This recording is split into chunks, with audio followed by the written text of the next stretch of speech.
আমাকে ঠকাইছিল। আমার হক মেরে খাইছে।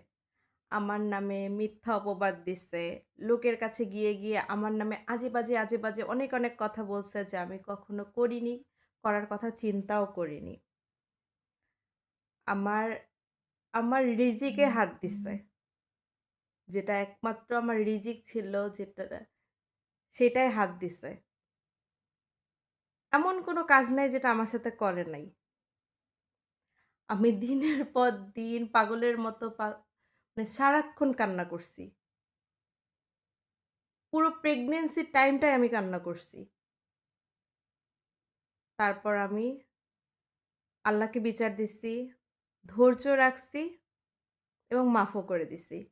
কিন্তু আমার মনের মধ্যে একটাই বিশ্বাস ছিল যে আমি বেঁচে থাকতে হয়তো আল্লাহর দেওয়া এই শাস্তি বা বিচার আমি দেখে যেতে পারবো।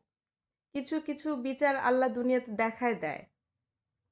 আমার বিশ্বাস ছিল যে আমি বেঁচে থাকতে হয়তো দেখব যে আল্লাহ এই বিচার করে দিছে। না আমার সাথে যা করছে এখন সবকিছু তার সাথে হচ্ছে। আমার কষ্ট লাগতেছে এখনো। আমার এখনো বুক ফেটে কান্না আসতেছে। কিন্তু আমি এটার জন্যও খুশি যে আমি বারবার বলতাম, "আল্লাহ নিশ্চয়ই বিচার করবে। আল্লাহ আমাকে দেখায় দিবে যে আমি তোমার সাথে আছি বা তোমার সাথে যেটা হইছে ভুল হইছে এটার শাস্তি তারা পাবে।" তো সেটাই হইছে, সেটাই হইছে।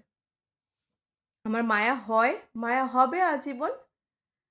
কিন্তু আমি বুঝলাম যে দুনিয়াতে কারো সাথে খারাপ কিছু করলে সেটা শাস্তি পাবে। দুনিয়ার মানুষ একটু না একটু দেখে যাবেই।